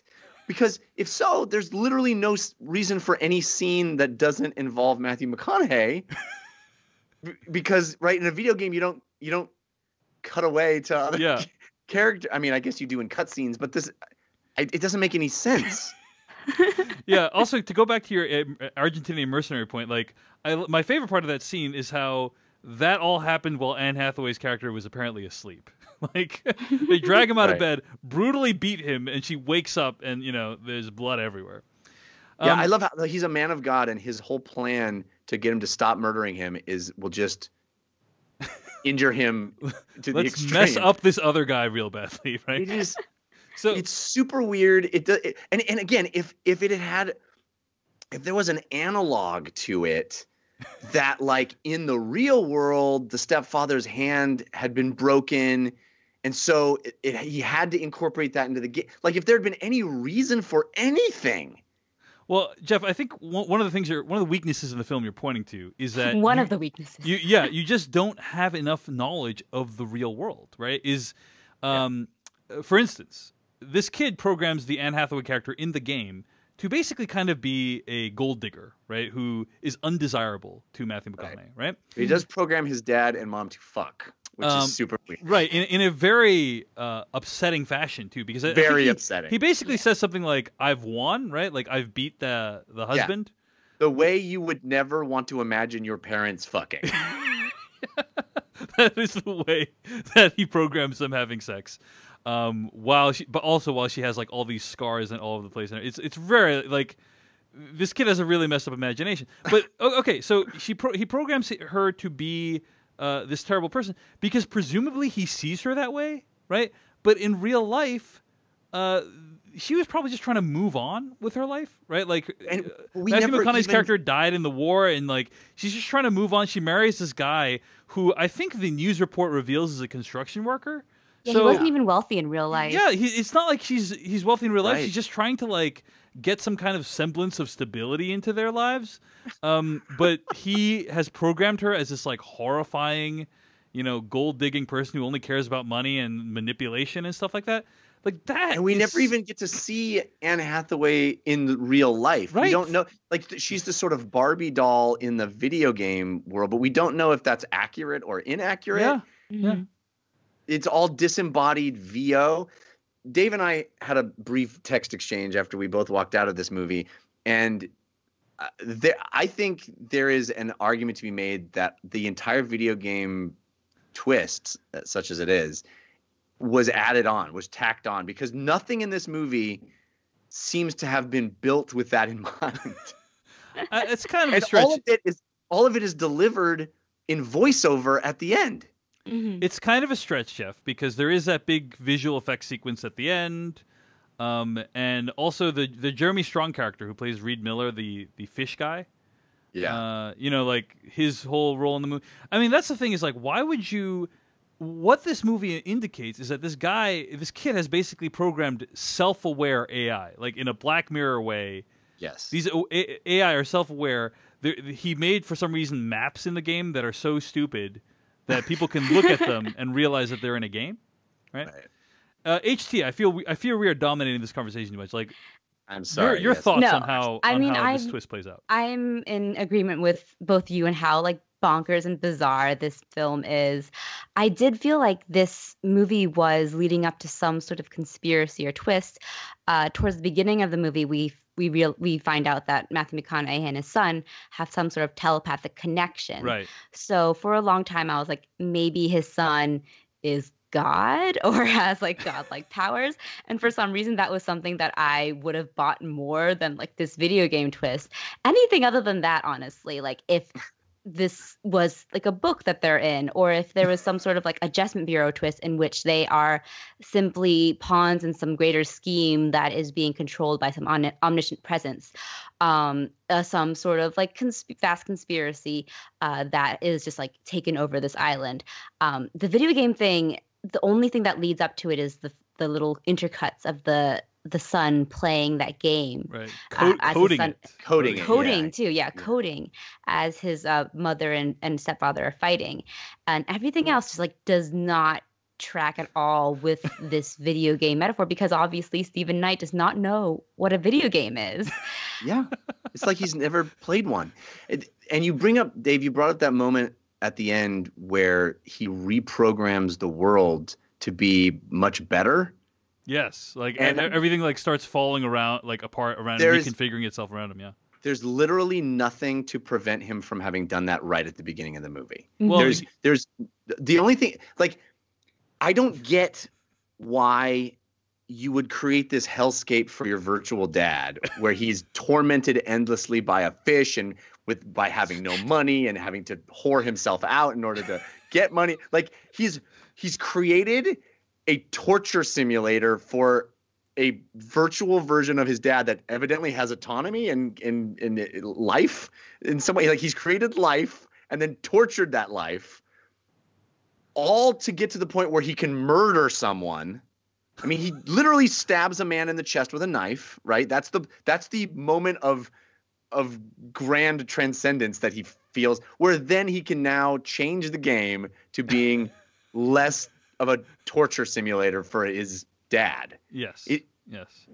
Also, don't forget that when they're taking the dad out, to the stepfather out into the ocean, the stepfather gives this monologue about how you can find like children and have sex with them for $10. Right. Oh yes. Oh my God, I forgot about that. Again, all of that came from the mind of this kid, according to this movie. According to this movie, that's right. I want to know.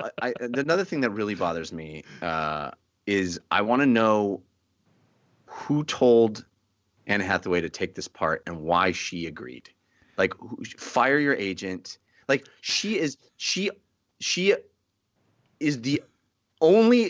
object of. She's only objectified in this movie. She's fucked, beaten, cries. She has no autonomy, has no agency. She is the worst kind of female character you could imagine. And then it turns out not even human. She doesn't even have the decency to be. They don't even have the decency to make her a human being.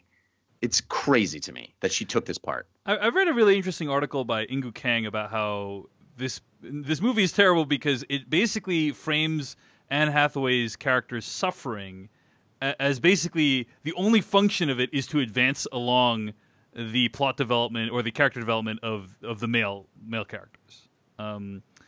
HT, I was wondering if you had any thoughts on like what you thought about the Anne Hathaway arc and specifically how female suffering is deployed in the film. Yes, the women are like nothing characters in this film, and the treatment of Anne Hathaway's character is the most egregious because she is nothing more than the femme fatale archetype who is made to be just like the punching bag, both physically and emotionally, from all the male characters.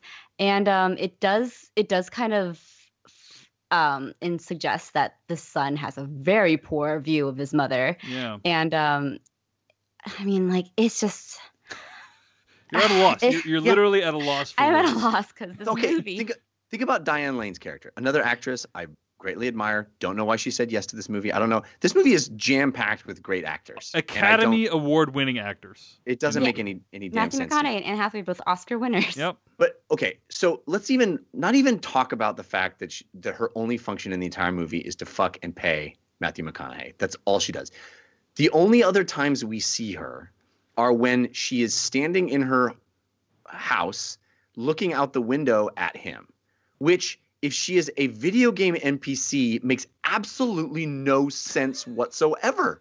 Why do we see shots of her like keeping tabs on him and looking out the window and checking up on him? It doesn't make any sense. It felt like that Diane Lane plotline was supposed to go somewhere and never did. Like it felt like there was another thread there. Like we're talking about Kid Who Would Be King and like a final 30 minutes to tie up like threads. That is a thread I would like to see tied up. Like what was going on with that character? She asks him constantly about the new woman in town, and like she's like seems she like she has something interest. About cats too. Yeah, it's so fucking weird, man. Yeah, it's really weird. The cats thing, okay, just the cats thing alone should play like a video game. Like that is a video game quest. Go get my cat. Except it doesn't play like that at all, ever. Like that was one thing where you could be like, okay, she's an NPC and she's telling him, go get my cat. I need you to save my cat. Except it's completely ignored. He sees the cat a few times. It doesn't play like it would in a video game at all. It just doesn't make any sense. Here's my favorite thing about this movie. Okay, is Matthew McConaughey's descent into madness. I actually think is really a delight because he starts out the movie like pretty rugged and confident, and then like his physical condition declines precipitously in the final half of this movie as he's going insane, realizing that it's all a video game, and that's actually like he really commits to that performance in my opinion. Right. Yeah. But if he was a video game character, his physical appearance wouldn't change at all. Yeah, well, it depends, Jeff. Maybe it's one of those characters that declines over time. So, but yeah. And there's. Go ahead. Sorry, HT. I know I'm dominating this, and I don't mean to. I apologize. I'm just saying. I was just thinking. Yeah, I agree with you. I think that not only Matthew McConaughey, but like everyone is very dedicated to their performances here. Yes. Just like in every line delivery they make and everything, no matter how ludicrous and just arch it is. And I was just thinking that if in Stephen Knight's version of this video game, this movie is just like strangely ambitious and just like audacious in what it's trying to do. Yeah. And that's the one thing I can give it as a con. It's just like it's trying for something, it's swinging for those fences, and it just like overshot those fences and just like landed another dimension. Yeah. Oh, speaking of people committing to their roles, the scene when Anne Hathaway asks Jason Clarke to choke her in a sexual fashion, that's just like so messed up that a kid like when you think of the implications of that scene. It's like that the kid thought that up. Do you know what I mean? Yeah. Like, yeah. I want to. I'm like several times that kid's age. Sorry, go ahead, HC. No. I just don't want to know what is in Stephen Knight's mind. Yeah, I mean, I'm several times that kid's age, and like that is like, super advanced, like sexual whatever the hell is going on. Like that's not even something that would occur to me. In if I were to like make some kind of weird ass sex game, you know what I mean? I mean, I guess what you're supposed to think is that he created these virtual versions that were so authentic to the real people that they're modeled after, the stepdad and his mom, that like he's heard that or witnessed that or feels that is the kind of thing that those awful people do. Yeah. But even that doesn't excuse it. I mean, you've already brought up Jeremy Strong, who's an actor that I have come to really like, especially on the success of Succession.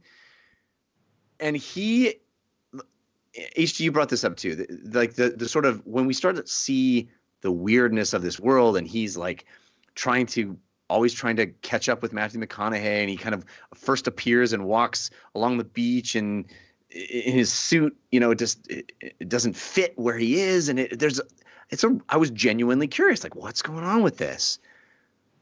The fact that there's no video game in the history of time where the rules of the video game are a character, like, that doesn't make any fucking sense. Like, if you're talking about a video game and you want it to express the rules, there's 100 ways you could do it that make it seem like a video game. Having a character who wanders in and gets drunk, and so it spills its beans. What? That doesn't make any sense in the form that you have decided this movie is. It doesn't hold together. Jeff, I think you really need to open your mind to what video games can be, and maybe that's what this movie's trying to do. You know, I'm the rules. He says, "I'm the rules" to a video game. And he's like, "Whoops! So, I mean, there are rules." You know. Yeah. I do want to say there was one fascinating sequence that I feel like this movie was trying to reach for some sort of greater philosophical discussion, but never gets there because it doesn't know what it's doing, or maybe it just doesn't care. It's when his character, the game, I guess, Reed Miller, that's his character's name, is asking Dill Baker, who the creator is. And he's like, who is he? Like, what does it all mean? And then Dill Baker is like, he's my son. And then he's like, oh, okay. And then he disappears. And I was like, I feel like they're trying to do something about like creation or meaning of life and having achieved that.